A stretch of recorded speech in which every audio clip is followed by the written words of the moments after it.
Hey, what's up, y'all? This is Rodney, and I'm back, and I wanted to give my review over Love and Hip Hop Atlanta. It starts off with Yung Joc and Karlie Redd. I'm really not interested in anything that they have going on. I believe that this is Yung Joc's radio show, and I think she's just a guest on the show for the day. She could be a co-host. I'm not exactly sure. She gives him an invite to her engagement party. I'm assuming that this is probably going to be something that's going to be dramatic.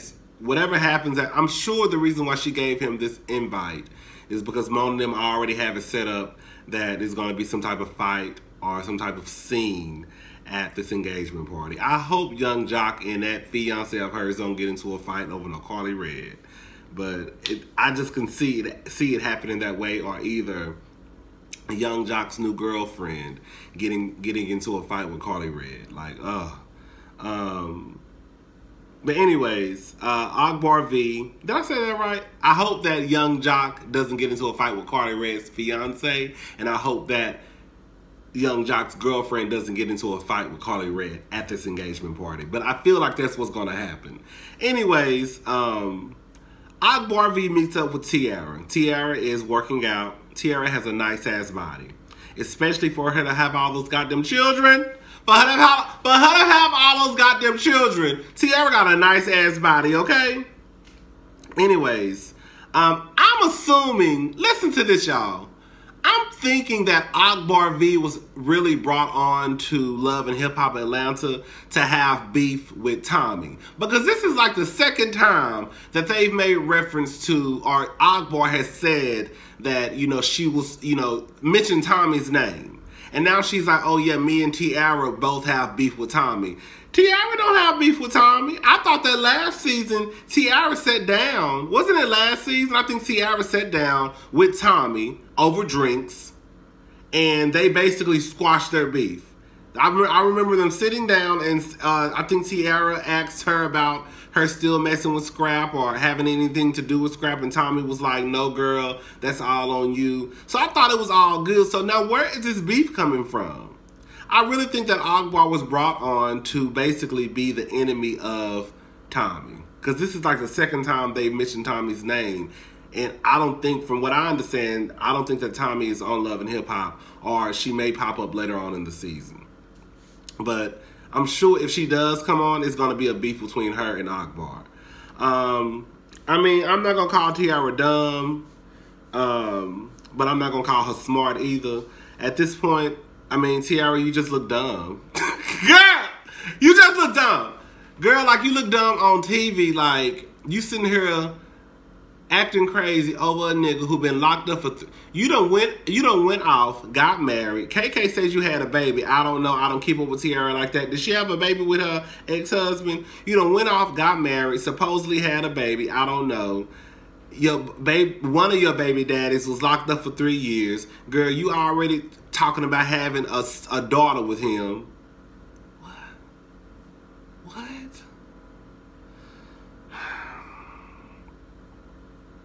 Akbar V is telling Tiara, like, she need to leave that nigga alone. Like, girl, what are you doing? Basically saying he got I don't know what that goddamn Scrap got between his legs, because, baby, I'm telling y'all, either that tongue motion is right, or either that left stroke is the death stroke. Because the way that Tiara and these bitches be acting stupid over Scrap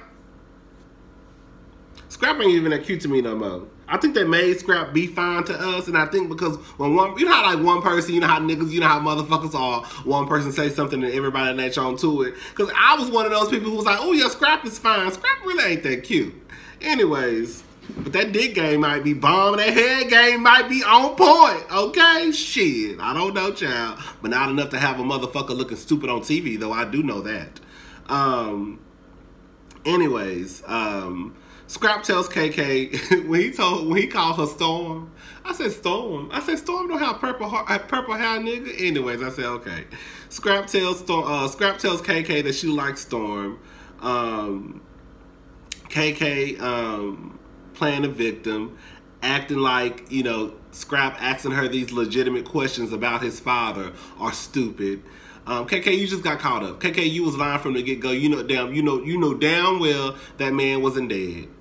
You probably didn't have one. You probably didn't want nothing to do with him. He probably wasn't about shit anyways. So it fit right into your story of, girl, he dead. He was probably dead to you, but you knew he wasn't like physically dead. Like he was just, bitch, that nigga dead. I don't fuck with him no more. But it wasn't. It still wasn't your place to. You know what one of my friends told me? One of my friends told me that she felt as though it was her job when her son was younger to protect her son because basically his daddy ain't shit.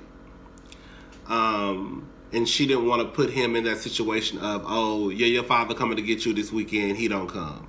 Oh, yeah, he coming to get you, he don't come. He finally come, you know, tell him he can't take him this weekend, so now his feelings hurt. So she said at that point it was one of those things, basically like, now my son feelings are hurt, he crying because he want to hang out with his daddy. You keep pushing along. It's a year later, you still ain't came, or when you do come, you tell him that you can't take him. So it's like, why the fuck you come, you know? But just like she said, around when you started getting around the age of like 11, 12, 13, she said at that point, she said that if her son wanted to have a relationship with her father, she felt as though at that point he was old enough, not necessarily mature, not a grown man, but at that point she felt as though he was old enough to, at that point, figure out what type of relationship, or if he wanted to maintain a relationship or build a relationship with his father. And if at that point, if he felt as though this nigga ain't shit, he would realize it on his own terms.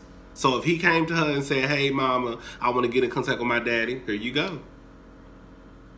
And if you find out the nigga ain't shit, you find out the nigga ain't shit. Maybe he done changed. But she said she felt around that age range that it was okay for her not to step in the middle, basically. Before that, she felt as though she had to, because the nigga would say, oh, I'm coming, I'm not coming, I'm coming. Nigga ain't seen his son like in 4-5 years on some real shit. Just niggas is trifling. But I just told y'all that story just to tell y'all that it wasn't KK's place, especially when she found out 3 years ago that he was still alive. She should have said, girl, baby, you know I heard your daddy was still alive. Like, why are you still trying to protect your son, a grown-ass man at almost 30? Like, he can pretty much make his own decisions now. Anyways, sorry, hold up.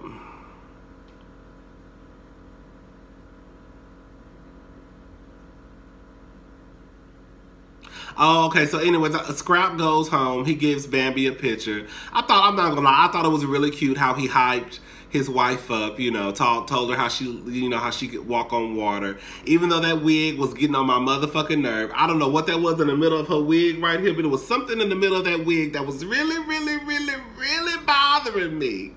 But she fixed it later on when she went to see her mama at the Motel 6. Anyways, the picture was cute. Cece calls Bambi phone and lets her know that Mama D dropped her off at a Motel 6, and so Bambi is like, Lord, let me go get her, see what's going on. Again, she fixed her wig before she got to the hotel. Bambi and her mom have a heart-to-heart at the Motel 6. And I'll just say this much. One thing I think about, especially about black families, is when kids, or if kids go to their parents and say, this is the issue that I'm having. These are why we have these problems. Communication, effective communication is out the door. Like Mama CC, why are you getting so worked up? Why are you now trying to pull the victim card out? All your daughter is doing is sitting down as two grown women at this point. She may still be your child, but she's a grown woman. As two grown women, one who is about to become a mother, one who's really already a mother. Why can't we sit down and just have a decent, civilized conversation? You know what I'm saying? This is why I feel the way I feel. This is why I feel like you went wrong. When Dad died 15 years ago, you pretty much let me raise myself, and it is what it is. Now, what can we do? Now, I'm hoping that because, you know, we both grown now, I'm hoping that maybe, you know, this could be like a restart. I'm bringing a baby into the world. maybe you could try to do what you didn't do for me for your grandkid. I don't know, child. Anyways, I thought it was funny when she was walking out the room and she was just sitting there. She was like, "Are you coming or not?" Okay, go get your silly ass up. You know I'm not gonna let you stay in no goddamn Motel 6. Shit. Anyways, Carly Red. Oh, girl, I just saw my note. Carly Red is at the doctor. Oh, girl. Look,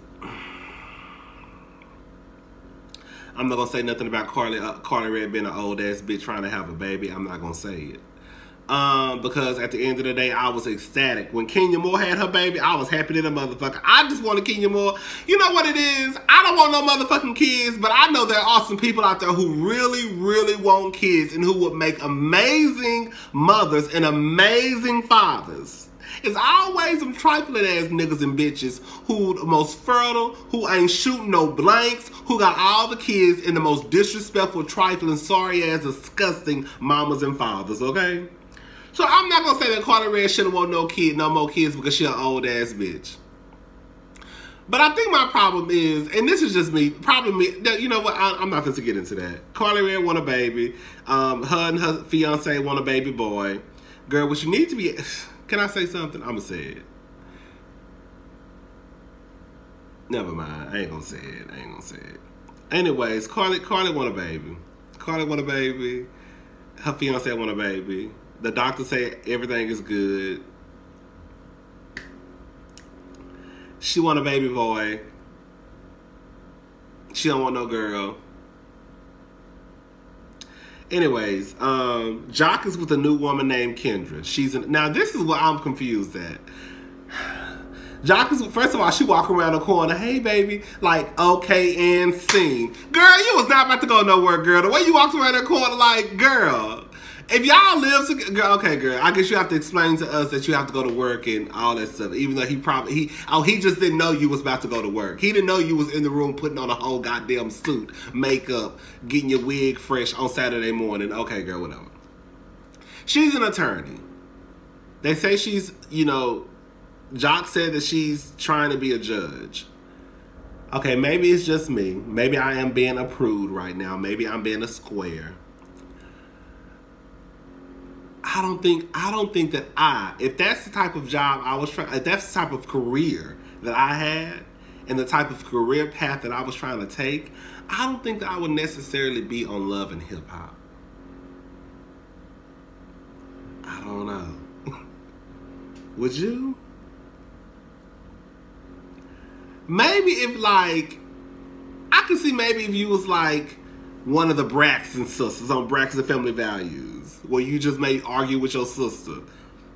I could see if you was like on Married to Medicine, something like that, and you handled yourself like a Dr. Jackie does. I don't know. I was just like, girl, you really on Love and Hip Hop and you an attorney and you trying to be a judge? Do you know what these hoes do on Love and Hip Hop? Bitch, you liable to go to a party and get your whole fucking face slashed open. Anyways, I don't know, child. They live together. She say they about to build an empire or something like that. Girl, I was just like, girl. Anyway, she wants to go to the party. She wants to go to the engagement party that Carly Red is having. Young Jock is like, no. He's pretty much kept her a secret this entire time.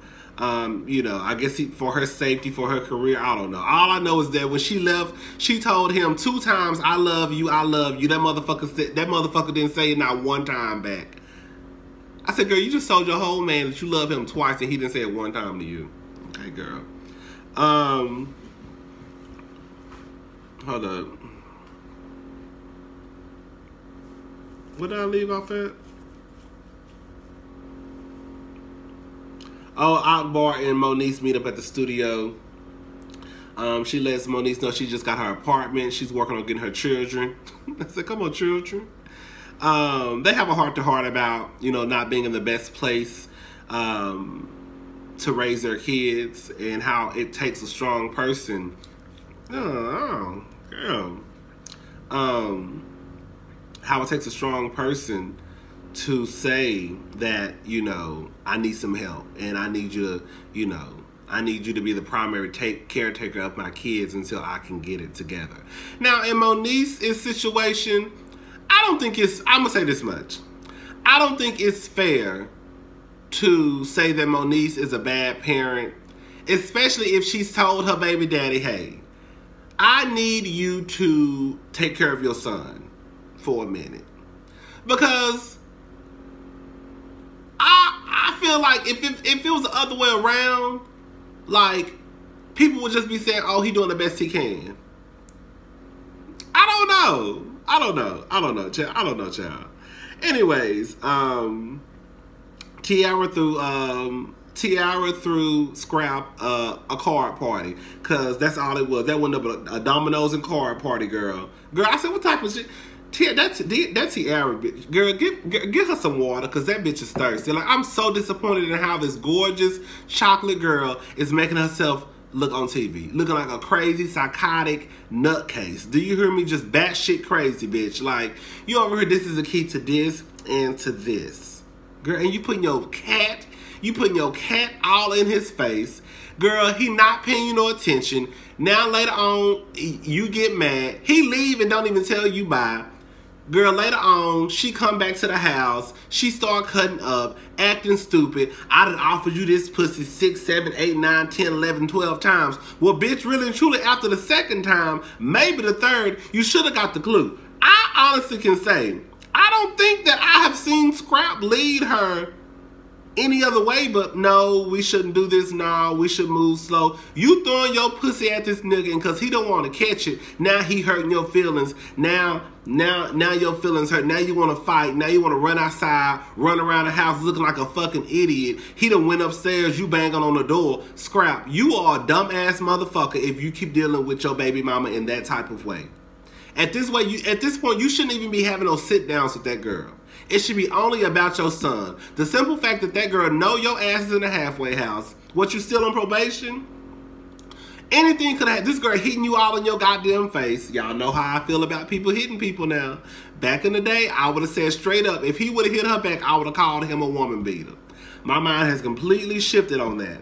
Everybody needs to keep their fucking hands to themselves. Because the way he hit that girl, the way he hit that boy in his face, the way he hit that man in his face, if he would have hauled back and knocked the fuck out of her, then it would have been an issue. Forget the fact that she literally just slapped this nigga right dead in the middle of his face. You know this man is on probation. You know he can get in trouble. You causing all this drama, chaos, and confusion. Women like Tiara, y'all niggas need to leave alone. That shit is not cute. But here he go. Probably fucking that bitch right now. Anyways.